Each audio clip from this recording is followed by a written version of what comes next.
This window was cut with a diamond. A clean, discreet piece of work. This is where the necklace was. See how tiny the hole is, and not one fingerprint upon the window.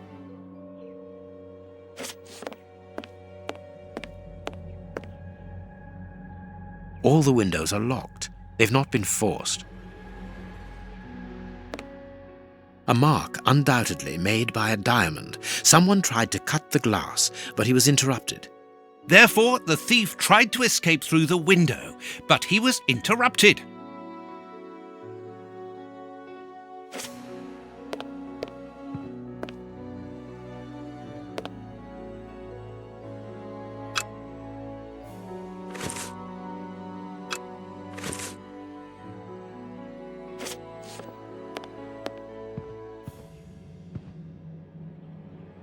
Let us examine the crumpled scores that have fallen off the piano. These sooty prints were left by a tiny hand. I don't understand why these music scores are covered with soot.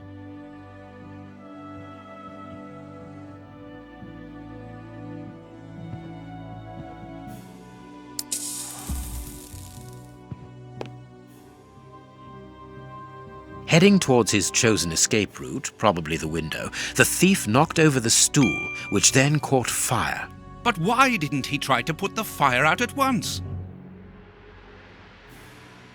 Strange. There are some objects here that have been knocked over. The fire started here, just beneath the bell pull.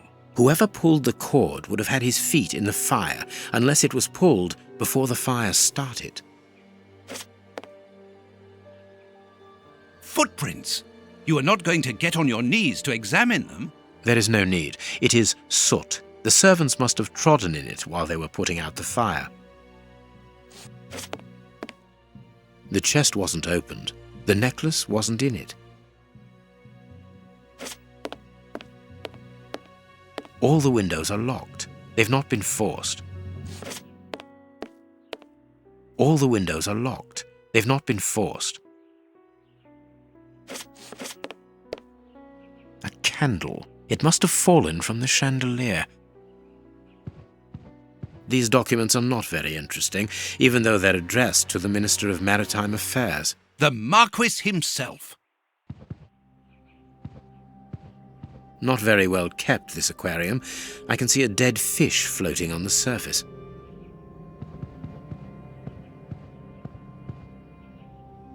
This draft screen makes an ideal hiding place. As the theft was committed at night, I conclude that the thief hid himself behind the draft screen and waited until he was alone in the room.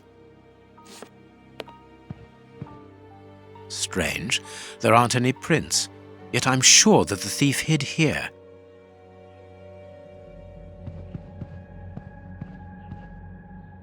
When the servants arrived at the door, having been alerted by the bell, they saw evidence of the theft and the fire, but they didn't see the thief. This door is very hard to force. The Marquis is the only person to have the key. The thief could not get out through here until eventually, when the door was opened by the servants. Ah, Mr. Holmes, you're already here. Good morning, Inspector. You've arrived just in time. Scotland Yard arrives like the cavalry, always in the nick of time. Ah, but I know that satisfied expression, Mr. Holmes. Have you already solved the case? It's possible. We have retraced the thief's rather unusual footsteps. He is a true acrobat. But what I cannot understand is that when the servants entered the room, there was no one to be seen. An acrobat, perhaps, but an invisible one? I do not think so. The only explanation is that the thief escaped before the servants arrived. I don't know how, but there is no other way. Half a point for the doctor, nil for the inspector. I am pleased to see that you find the situation amusing, Mr. Holmes. Very well then, explain. Dr. Watson was correct when he mentioned acrobatics, but he is mistaken about the nature of the acrobat. As for you, Baines, you're quite incorrect, as the thief was in the room when the servants entered. Explain, for heaven's sake, Mr. Holmes. Watson, how could a thief be missed in the middle of 8 men? I don't know. Because he is very small? Stop teasing us, Holmes. Exactly, because he is small and remarkably agile. You're thinking of a monkey? And a trained monkey at that, without a doubt, a Leontopithecus rosalia from Central America. The animal had been hidden inside the room for several hours, calmly awaiting the signal from his master. Once night had fallen and the room was empty, a high-frequency whistle alerted the monkey that it was time to begin the procedure for which he had been trained. The monkey emerged from his hiding place and used the point of a diamond to open the glass cabinet and steal the necklace.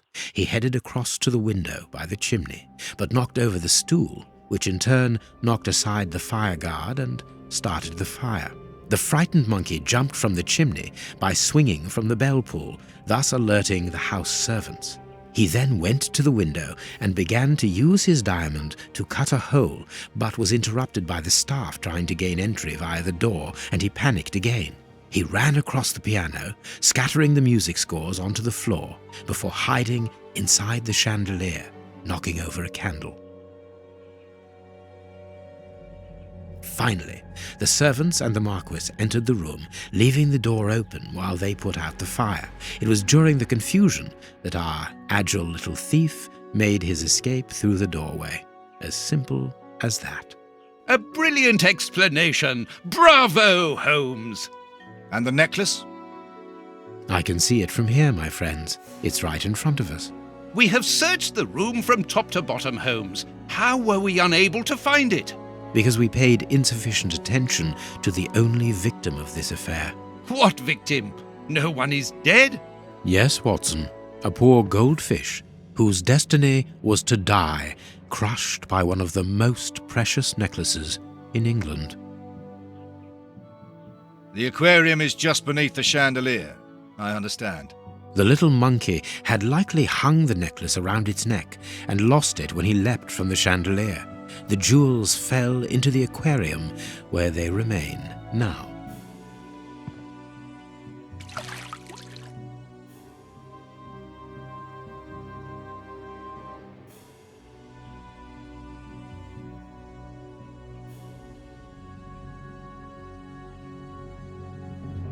Marquis, here is your necklace, wet.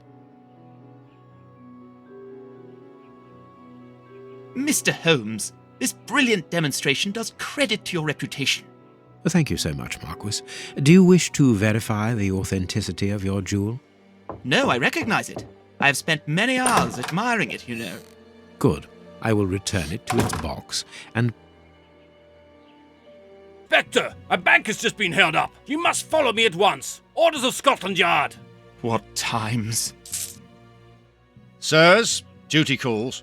My regards, Marquis. And well done again, Mr. Holmes. There, the necklace is in its box. We've lost enough time here. Let's go home, Watson. Ah, very well, as you wish. A good day to you, Marquis. With pleasure, gentlemen. And once again, thank you.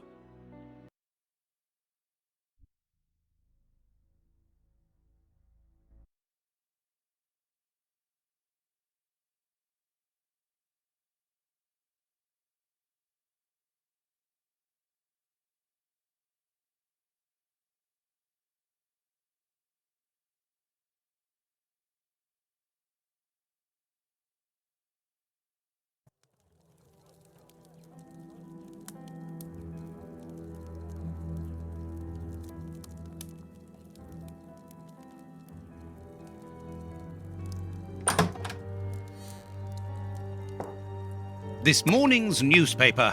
Holmes, have you read this article about you? No, Watson, not yet, and I won't have time to. Read it before you leave. It's outrageous. If you insist.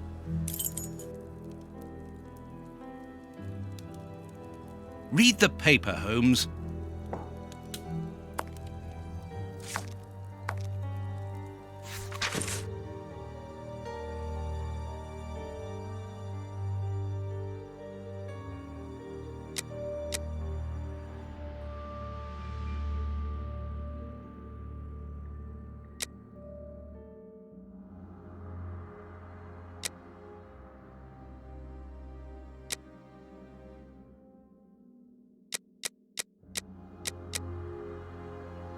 Prince Woodville, French culinary expert and bagpipe player, might be our next king.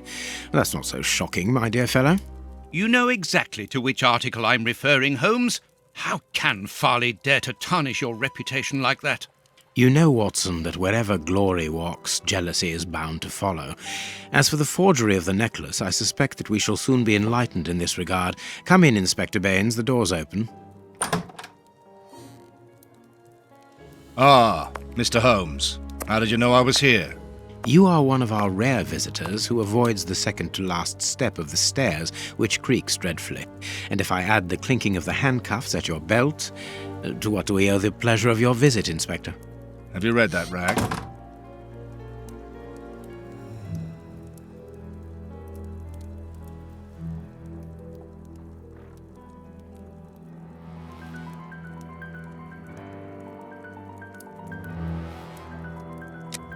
Inspector, I assume that you have the fake necklace with you. It's why you're here. Your superiors would like me to examine it.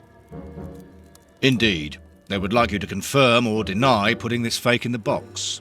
Can't that wait? I must go to the house of Lord Peregrine Maitland, the Bishop of Knightsbridge. Inspector, can you explain this slander? Has the necklace of the Samoas really been replaced by a fake? I don't know how the reporter got hold of the information, but it's true. About the necklace, of course. I wouldn't permit myself to question the integrity and honesty of Mr. Holmes. The necklace is a forgery? Impossible! I saw the Marquis authenticated before my very eyes, before Holmes returned it to its place. Mr. Holmes, the Marquis believes Osmond Farley's theory. I shouldn't be surprised if the reporter isn't behind all this slander about you. He's a freelancer, well known for his explosive and subjective articles. In any case, the Marquis assures us that you were the last person to have the necklace in your hands.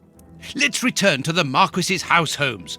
I'm sure that we'll have no trouble in taking apart this theory. It is unnecessary. Such allegations collapse on their own, like one of Mrs. Hudson's soufflés. Let us leave the police to solve this problem and turn our attention to the matters in hand. Perhaps you are right, Holmes. And the Marchioness? She is beside herself. Without the necklace, her marriage is compromised. It is the principal item of the young woman's dowry. What a lovely marriage. Holmes, forgive me for insisting, but don't you want to examine the fake jewellery? Watson, I have an appointment, and it's out of the question that I arrive late. It will only take you a couple of minutes. You really must quell the suspicions put forward in this appalling article. If you will allow me, Inspector? Be my guest. Very well.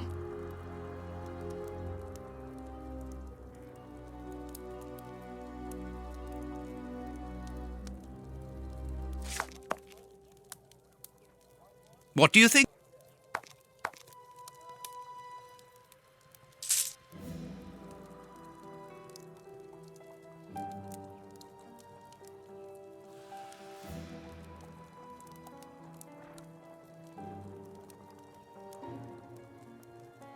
This pearl is a different color. These 3 pearls are of poor quality. These 3 pearls are of poor quality. These 3 pearls are of poor quality.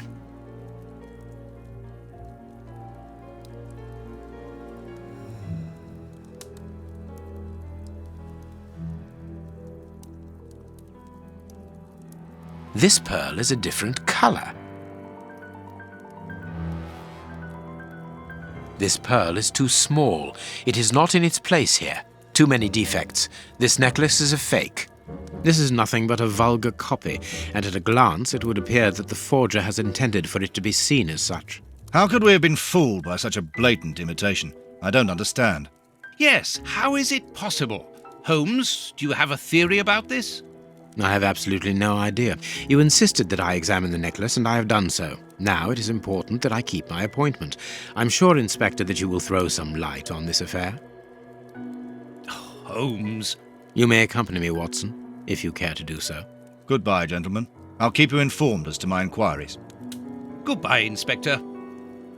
You mentioned a bishop, didn't you? Are we going to his home? Yes, the Bishop of Knightsbridge. I put his address on our map of London on my desk. Would you get it for me, please? All right, Holmes.